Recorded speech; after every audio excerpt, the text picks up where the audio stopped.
Bismillahirrahmanirrahim. Assalamualaikum warahmatullahi wabarakatuh, teman-teman semuanya. Hari ini materi kita akan membahas tentang ridho suami dan keluarga atau anak-anak. Dari sebuah hadis diceritakan, maukah kalian aku beritahu tentang istri-istri kalian di dalam surga? Tentu saja wahai Rasulullah. Nabi berkata, wanita yang penyayang lagi subur apabila ia marah atau diperlakukan buruk atau suaminya marah kepadanya, ia berkata, ini tanganku di atas tanganmu, mataku tidak akan terpejam hingga engkau ridho. Hadis riwayat At-Tabrani.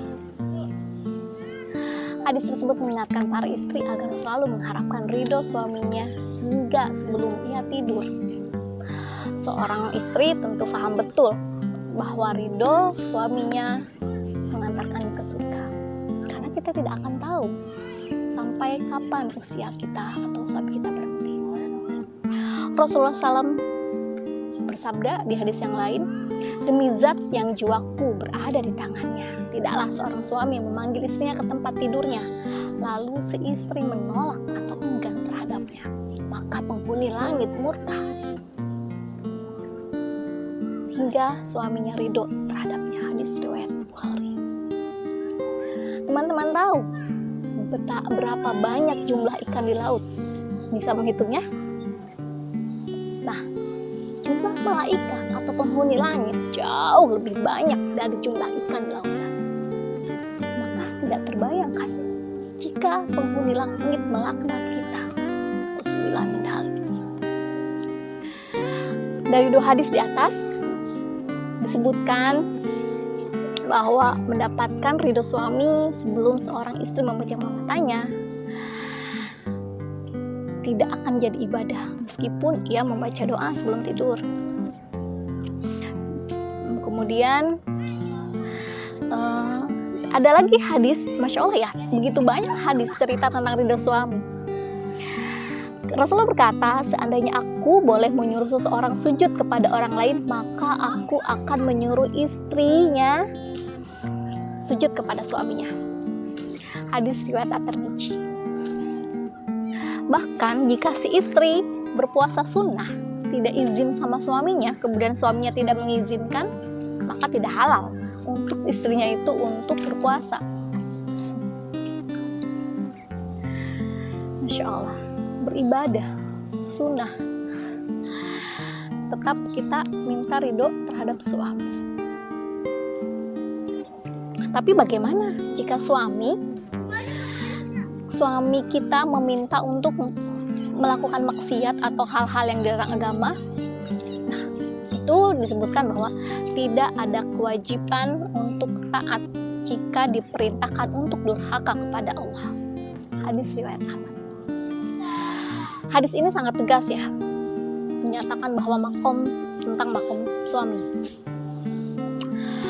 Namun tentu saja suami adalah manusia biasa yang bisa salah. Tidak ada kepatuhan dalam mengimami suami yang durhaka di jalan Allah.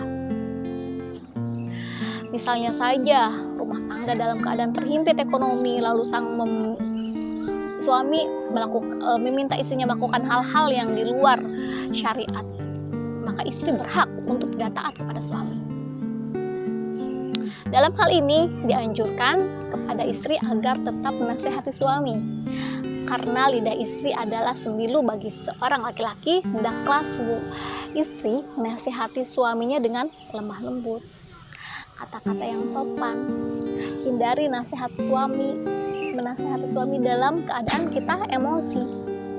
Jangan pernah mengeluarkan kata-kata mencela, apalagi memaki suami. Karena saat itu pula lah ridho suami akan hilang untuk si istri. Dan di lain pihak juga, di lain hal, istri harus tetap mengingat kebaikan-kebaikan seorang suami. Masya Allah. Kita wajib taat terhadap suami, kemudian Ketika suami melakukan hal-hal yang di luar syariat, maka kita menegurnya dengan lemah lembut. Karena orang yang tidak berterima kasih kepada manusia berarti dia tidak bersyukur kepada Allah. Itu berhubungan juga dengan ridho suami atau taatnya seorang istri kepada suaminya. Ada hal yang menarik dalam Al-Quran, di mana dalam Al-Quran disebutkan ada 20 perempuan.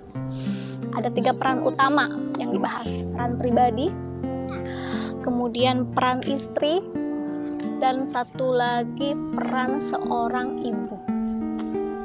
Dari 3 peran itu, yang paling banyak dibahas di Al-Quran adalah peran istri. Peran istri 54%, peran ibu 27%, sementara peran pribadi 19%. Betapa banyak yang dibahas di Al-Quran tentang peran istri. Masya Allah, menarik sekali, karena ternyata peran perempuan ketika sudah menjadi ibu tidak lepas peran dari sebagai pribadi dan peran sebagai istri, yang mungkin paling sering kita tidak sadari bahwa peran istri menempati peran porsi paling besar dalam Al-Quran. Maka sungguh tidak tepat jika perempuan menjadi seorang ibu maka mereka fokus kepada anak-anak mereka saja dengan lupa peran pribadinya dan peran terhadap suaminya. Alangkah indahnya apabila cinta dan saling menghormati menjadi dasar hubungan bagi suami istri, dan peran keduanya sebagai orang tua pengaruhnya sangat besar terhadap anak-anak. Hal ini merupakan jalinan yang kuat bagi rumah tangga mereka, baik di dalam maupun di luar rumah. Ketika Islam mewajibkan suami untuk memberi nafkah keluarganya, maka bagi para istri diberikan kepercayaan untuk berkiprah demi kebaikan rumah tangganya. Dan di antara tanda-tanda kekuasaannya ialah dia menciptakan untukmu istri-istri dari jenismu sendiri supaya kamu cenderung dan merasa tentram kepadanya, dan dijadikannya di antaramu rasa kasih sayang. Sesungguhnya pada yang demikian itu benar-benar terdapat tanda-tanda bagi kaum yang berpikir. Subur kelembutan menyebabkan perempuan sensitif dan merespon perasaan dan emosi. Sifat-sifat inilah yang penting dalam pengasuhan dan bimbingan terhadap anak-anaknya.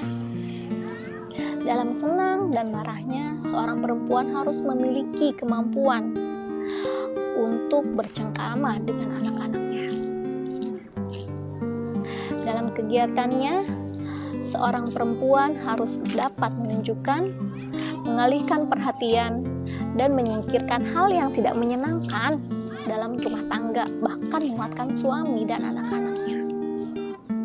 Terus apa hubungannya dengan ridho kita di sini ketika kita berkiprah di IDEA, di Tiga Raksa, atau online shop misalnya?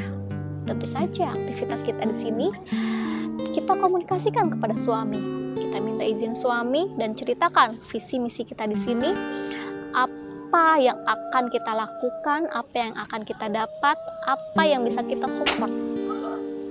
Begitu juga dengan anak-anak, kita komunikasikan ke mereka ketika kita pegang handphone, ketika kita belajar di sini, karena ada peran lain yang kita lakukan selain kita sebagai ibu anak-anak kita juga. Semoga Allah ridho dengan kita, semoga anak-anak ridho terhadap kita, dan semoga semoga suami kita ridho terhadap kita sebagai istrinya. Wassalamualaikum warahmatullahi wabarakatuh.